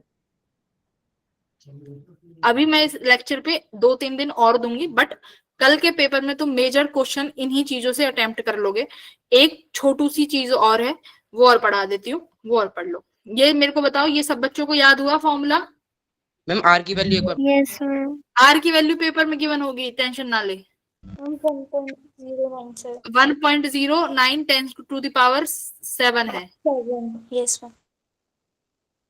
Spectra अभी नहीं पढ़ेंगे, this will be discussed in अगली क्लास, बट अभी जो पढ़ना है वो पढ़ेंगे, ठीक है?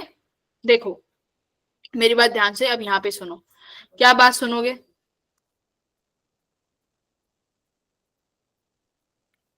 मेरे पास ये n की वैल्यू 1, लाइट जा चुकी है हमारे घर पे, इन्वर्टर पे कर रहा है जब से। n equals to 2, n equals to 3। हे भगवान लाइट ना जाए, अगर चली भी जाती है तो टिके रहना, क्योंकि तुम्हें मैं नहीं दिखूंगी, स्क्रीन तो दिखेगी, ठीक है? 4, n की वैल्यू 5। अरे बट नेट चला जाएगा ना मेरा, तो वाईफाई उड़ जाएगा भाई। एंड सो ऑन, लास्ट वाली ले लेते हैं, n की वैल्यू क्या? इनफाइनाइट। क्या ले लेते हैं भाई? Infinite. इन्फिनिटी। ओके, अब देखो, अब हमारे पास कुछ सीरीज होती हैं। क्या होती हैं? सीरीज। जैसे कि पहले मैं नाम लिखती हूँ लाइमन सीरीज।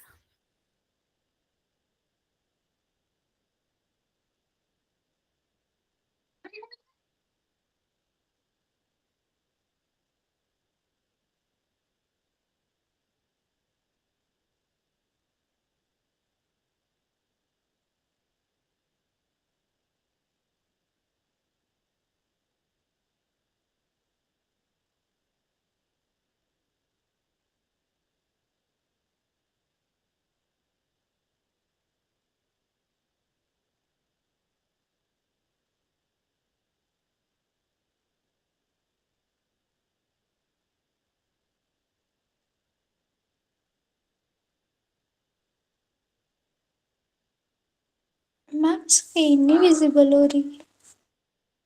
मैम का नेट गिर जाता है।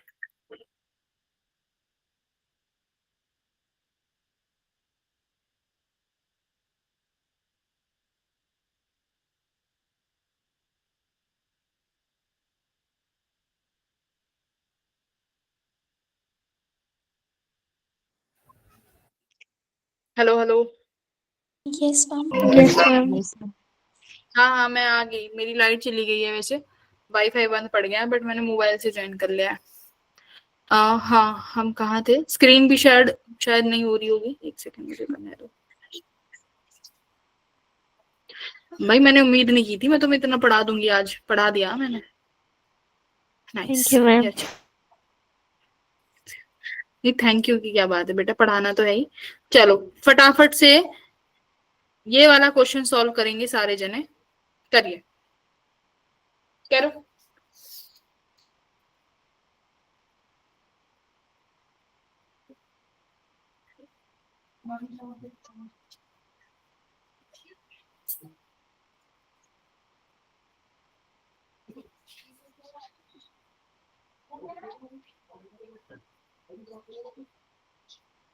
बोले मत, क्लास चल रही है।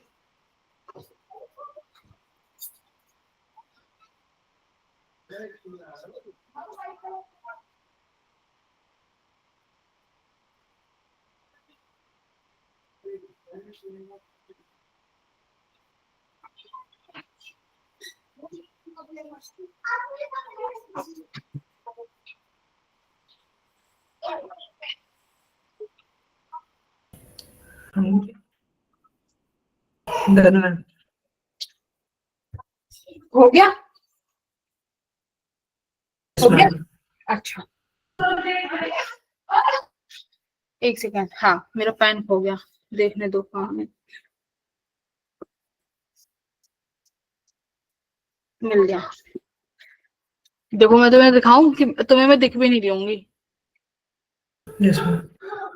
देखो Done, ma'am. अभी देखो, तुम देखो नहीं दिख रही ना मैं, क्योंकि अंधेरा ही इतना हो रहा है। Yes. कुछ नहीं दिखेगा। पीछे का सीनरी दिख रहा है। हाँ बस वही तो, लाइट नहीं है, ठीक है। कहाँ है हम? हॉरर मूवी वाला सीन लग रहा है कि आवाज आ रही है। कौन सा वाला जस्ट सीन? टेस्ट हाँ टेस्ट। हॉरर मूवी वाला। हॉरर हाँ। मूवी है। ठीक है बढ़िया। ये क्वेश्चन आ गया सबका 5.57 यस 10। मैम। बढ़िया, वेरी गुड, Yes. बहुत अच्छे। मतलब मुझे अगर वन शॉट में भी किसी को कुछ पढ़ाना हुआ तो मैं पढ़ा सकती हूँ। अभी मैंने पता है तुम्हें कितनी चीजें काट के पढ़ाई है, पर तुम्हें समझ आया सारी यस चीजें? Ma'am. Yes, ma'am. Yes ma'am. हाँ, इसमें कम से कम 3 से 4 लेक्चर लगते हैं। मैंने तुम्हें एक दिन में पढ़ाया, बट टेंशन ना लो, कुछ नहीं छूटा है। छोटी छोटी चीजें रह गई है, वो 1-2 लेक्चर और लेंगे अगले हफ्ते, उसमें कवर हो जाएंगे। बट तुम्हें थोड़ा कोऑपरेट करना पड़ेगा बेटा, तुम बहुत लैग करवा देते हो चीजों में, पढ़ के नहीं आते। सेकंड होता है हमारा बालमर सीरीज, ठीक है। ओके लाइमर सीरीज वाला छूट गया था आपके मैम, वो स्क्रीन शेयरिंग बंद हो गई थी ना। अभी समझाया है ही नहीं मैंने, अभी मैं बता रही हूँ। लाइमन सीरीज, बालमर सीरीज, ये ऐसे ही 3-4 और हैं, उनके नाम लिखवाऊंगी। अब मेरी बात सुनो, लाइमन सीरीज क्या होती है, ठीक है। What is Lyman series? तुम्हारा इलेक्ट्रॉन अगर किसी भी हायर एनर्जी लेवल से फाइनली कहां पर आके गिरेगा? फाइनली कहां? है ground state. Very good. Ground state. Finally first orbit में आके गिर गया। इनिशियली कुछ भी हो सकता है, इनिशियली इंफिनिटी हो जाए, 4, 5, 6, 7 कुछ भी हो जाए, बट फाइनली कहां पर आके गिरना चाहिए? फर्स्ट में। Ground. तो ये वाली कौन सी ऑर्बिट ये वाली जो सीरीज होगी वो कौन सी सीरीज कहलाएगी? लाइमन। Lyman series. साइमन। अब देखो बेटा, लाइमन सीरीज की फर्स्ट लाइन क्या होगी? लाइमन सीरीज की पहली लाइन क्या होगी अगर इलेक्ट्रॉन कहां से आके गिरेगा? इन्फिनिटी। ना, लाइमन सीरीज फर्स्ट लाइन, ऐसे बोलते हैं कि फर्स्ट लाइन बताओ। पहली लाइन का मतलब है, देखो इनिशियली तो फर्स्ट में आना है, यानी पहले कहाँ होगा? वो दूसरे में होगा। दूसरे में कहां से आके गिरेगा? फर्स्ट में आके गिरेगा, ठीक फर्स्ट है। में। पहली लाइन कब मिलेगी? जब इलेक्ट्रॉन इनिशियली कहाँ होगा? 2 में, और फाइनली तो तुम्हें पता ही है कहां पर आके गिरेगा। कहां पे गिरेगा? 1 में। सेकंड लाइन कहाँ मिलेगी लाइमन सीरीज की? मैम इनिशियल 3 पे हो जाएगा। लाइमन सीरीज की सेकंड, जाओ बाबू खेलो बाहर। सेकंड लाइन कहां पर होगी? 3 पे। 3 पे। एंड इनिशियली कहां से आएगा? 3 पे, और फाइनली कहां पर आके गिरेगा लाइमन सीरीज में? 1 पे, ठीक है। ओके, अब देखो कई बार इसको बोलेंगे फर्स्ट लाइन को अल्फा। फर्स्ट लाइन को क्या और बोल सकते हैं? अल्फा। क्या बोलेंगे बेटा? फर्स्ट लाइन को अल्फा बोलेंगे। सेकंड लाइन को और क्या बोल सकते हैं? बीटा। क्या बोल सकते हैं? बीटा। क्लियर हुआ? Yes ma'am. Yes, ma'am. अब एक होती है इंफिनिटी। क्या होगी? H infinity. इंफिनिटी का मतलब क्या हुआ? फाइनली ऑर्बिट, फाइनली तो 1 पे आ रहा है, बट इनिशियली कहाँ है? इन्फिनिटी पे। कहाँ पर है? इंफिनिटी पे। बात समझ में आ गई? Yes ma'am. Yes, ma'am. अब मेरी बात ध्यान से सुनो। बालमर सीरीज, बालमर सीरीज में अगर मेरा फाइनली कहां पर आके ड्रॉप होगा? फाइनली सेकंड पे। सेकंड में। बहुत बढ़िया। फाइनली कहां पर आएगा इलेक्ट्रॉन? सेकंड में आएगा। समझ में आया? सेकंड में आएगा। बढ़िया हुआ, सेकंड में आएगा। बालमर सीरीज की फर्स्ट लाइन बताओ, अल्फा लाइन। इसकी अल्फा यानी फर्स्ट लाइन कितना होगा? n 3। 3। ठीक है। इसका बीटा यानी 4। सेकंड। बहुत बढ़िया। n की वैल्यू 4th। बढ़िया। फिर इसके लिए भी एक n इंफिनिटी हो जाएगा, जहां पर n की वैल्यू क्या होगी, इंफिनिटी। बात समझ में आ गई बेटा? बहुत Yes, अच्छा, Yes, बहुत ma'am. बढ़िया। अब एक चीज और सुनो, इसमें मैं तुमसे कहूं, अब देखो ये बाल्मर सीरीज सारी क्या है, ये सब वेवलेंथ ही तो है। मैं यानी ये 1/λ इक्वल्स टू, मान लो ये हाइड्रोजन के लिए काम आ रहा है, तो हाइड्रोजन के लिए मैं यहाँ सीधा R लगाऊंगी, क्या लिखूंगी, 1/n फाइनल का स्क्वायर माइनस 1/n इनिशियल का स्क्वायर। यही फॉर्मूला है, यही फॉर्मूला है। Yes, ma'am. वेरी गुड, हमारा यही फॉर्मूला है। अब मेरी बात ध्यान से सुनो, ये है, अब इस n की वैल्यू को यूज करके तुम फाइनली क्या निकाल रहे हो, वेवलेंथ ही तो निकाल रहे हो, लैम्डा। ये जो फोटोन रिलीज होगा, जो हाई एनर्जी लेवल से नीचे आ रहा है, मान लो n1 पे, 4 से 1 पे आ रहा है, 3 से 1 में आ रहा है, ये सब क्या है, ये एक फोटोन ही तो रिलीज हो रहा है। उस फोटोन के पास क्या होगी, उस फोटोन के पास क्या होगी, वेवलेंथ, क्या होगी, वेवलेंथ होगी। ओके, अब मैं तुमसे कहती हूं कि बेटा लाइमन सीरीज में, ध्यान से सुनो, कि लाइमन सीरीज में मैक्सिमम वेवलेंथ बताओ, लाइमन सीरीज में मैक्सिमम वेवलेंथ बताओ। तो अब मुझे बताओ, इनिशियल तो फिक्स है, इनिशियल तो फिक्स है, फाइनली क्या होगा अगर मुझे मैक्सिमम वेवलेंथ चाहिए तो, सोचो। मैम इंफिनिटी से आएगी। देखो एनर्जी क्या है, energy equals to hc/λ। Lambda. इसका मतलब जो इलेक्ट्रॉन हायर एनर्जी स्टेट से आ रहा होगा फर्स्ट पे, वो कैसी एनर्जी का फोटोन इमिट करेगा, हाई एनर्जी का। भाई जो Yes. हाई एनर्जी स्टेट से आ रहा है और उसको ग्राउंड में जाके गिरना है, तो वो कैसी एनर्जी का फोटोन निकालेगा, हाई एनर्जी, हाई एनर्जी का। तो अगर एनर्जी हाई है तो लैम्डा क्या होना चाहिए, लैम्डा स्मॉल होना चाहिए। मिनिमम हो जाएगा। Yes, Yes, ma'am. अब तुमसे पूछा है मैक्सिमम वेवलेंथ, मैक्सिमम वेवलेंथ का मतलब एनर्जी सबसे कम होगी। कम होगी, एनर्जी सबसे कम है। तो मुझे बताओ सबसे कम एनर्जी कौन सा इलेक्ट्रॉन लेके आएगा, जो n इक्वल्स टू 2 से आ रहा होगा, भाई एक से से आएगा। Yes, sir. आया ना। तो यानी मैक्सिमम वेवलेंथ का सवाल आए तो लाइमन सीरीज के लिए n इनिशियली क्या कहलाया जाएगा, 2। 2। अगर यही चीज मैं बाल्मर के लिए पूछ लूं तो बाल्मर में मैक्सिमम वेवलेंथ क्या बन जाएगी, 3। And 3. बन जाएगी, क्योंकि मैक्सिमम वेवलेंथ तो तुम्हें सोचना है, मैक्सिमम वेवलेंथ मतलब मिनिमम एनर्जी, मिनिमम मतलब एनर्जी और वेवलेंथ इनवर्स चल रहा है। मैम ने पूछा है कि मैक्सिमम वेवलेंथ निकालनी है, तो मतलब एनर्जी मिनिमम, तो कौन सा इलेक्ट्रॉन मिनिमम एनर्जी लेके आएगा अगर उसे 2 में गिरना है, तो 3 वाला ले Yes, आएगा। Yes, हाँ, यस मैम। तो मैक्सिमम वेवलेंथ के सवाल आए लाइमन बाल्मर के लिए, तो ये चीज करनी है, एन इनिशियल। लाइमन के लिए एन इनिशियल मैंने लिख दिया 2, और बाल्मर के लिए बाल्मर सीरीज मैक्सिमम वेवलेंथ क्या लिखेंगे, N is equal to 3. n equal to. अब मैं तुमसे कहूं कि बेटे मुझे बताओ लाइमन सीरीज में मिनिमम वेवलेंथ क्या होगी, लाइमन सीरीज में मिनिमम मिनिमम इंफिनिटी। इंफिनिटी से आएगा। इंफिनिटी है ना। लाइमन सीरीज के, बहुत बढ़िया, सीख गए तुम तो, इंटेलिजेंट हो गए। यहां लिखवा देती हूँ, लाइमन सीरीज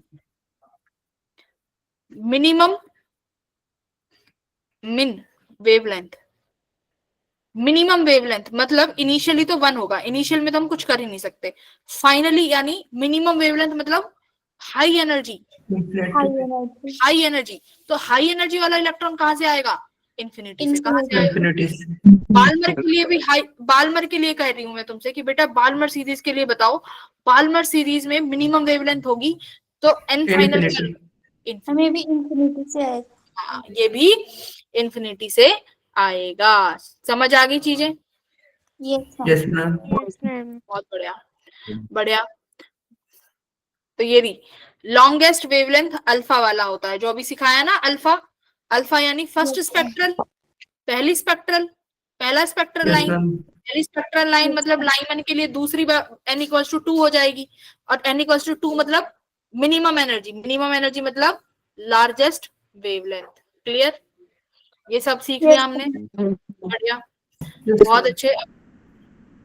अब देखो यहाँ पर ये कुछ दिया हुआ है कि लाइमन सीरीज क्या है, n equals to 1। Initially Lyman series मतलब इनिशियली 1 में आना चाहिए। Balmer series n equals to 2। Paschen को क्या बोलेंगे, n कहां पर आना चाहिए इनिशियली, सॉरी फाइनल 1। ये फाइनल कहां से आएगा, 3 पे। ब्रैकेट सीरीज में फाइनली कहां आ जाएगा, 4 पे। पी फंड सीरीज में फाइनली कहां पर आएगा, 5 पे। तो बस ये याद रखनी है, ब्रैकेट लाइमन पहली, ब्रैकेट और बाल्मर दूसरी, पी फंड पी से मतलब याद रखो 5, ब्रैकेट 4, पास्ट कन 3। ठीक है? Yes ma'am. LP BP P, LP BP P, पहली दूसरी तीसरी चौथी पांचवी। ठीक है? ओके, अब देखो रीजन की बात कर लेते हैं।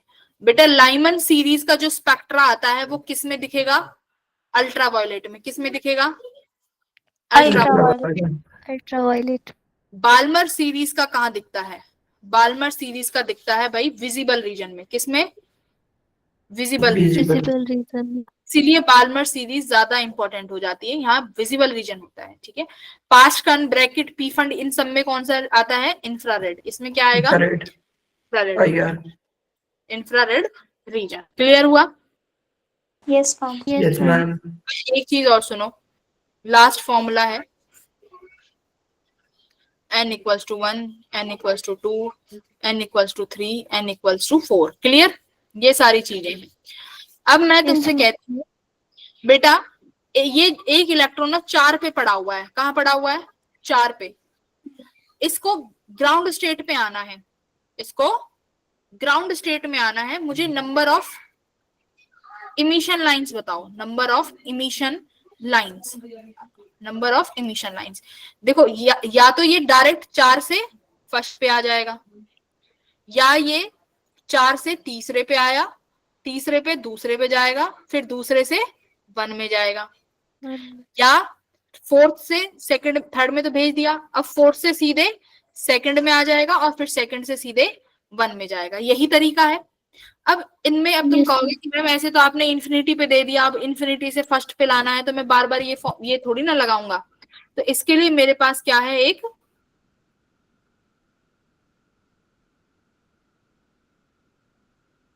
क्या है, फॉर्मूला क्या है। हेलो, गए क्या तुम लोग? No ma'am.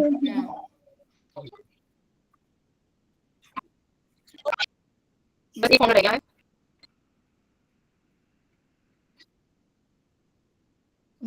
नेक्स्ट क्लास पता नहीं हो भी पाएगी कि नहीं हो पाएगी, क्या करें।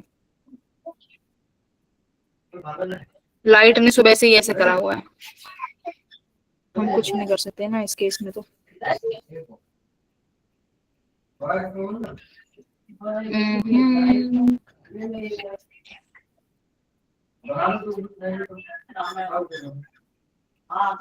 Number of emission line and number of high energy level to the 10% to maximum number of emission lines, number of lines and the number of lines to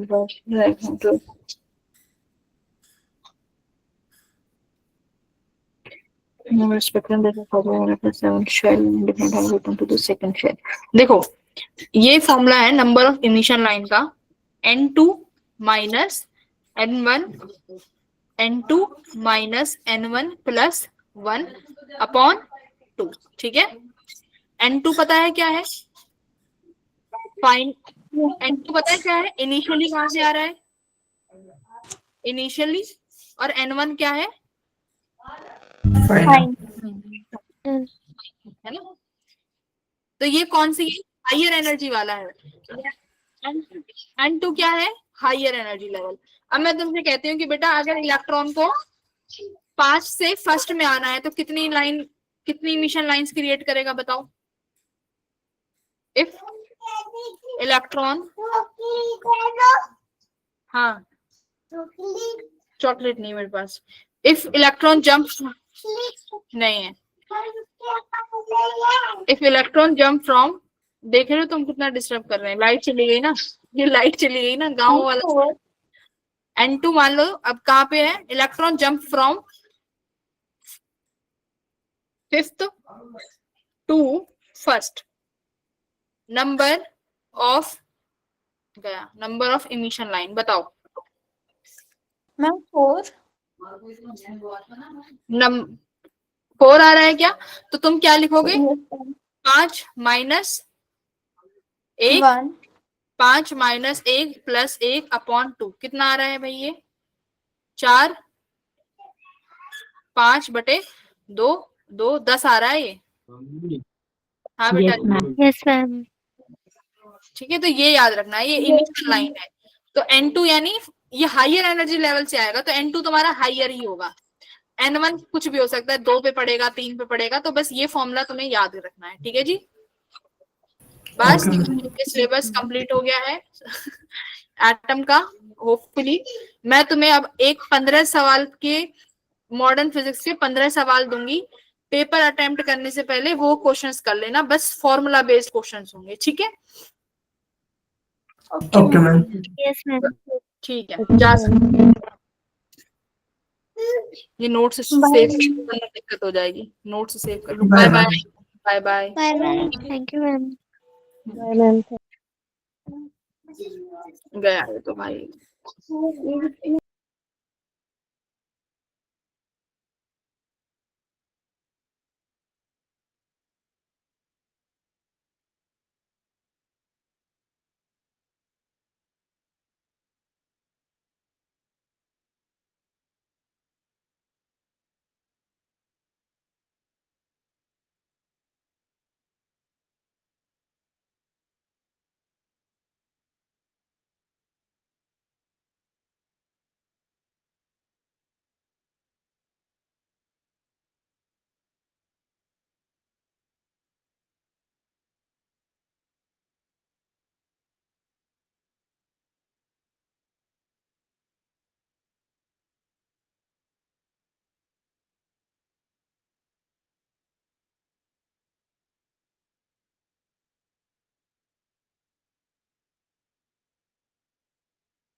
hello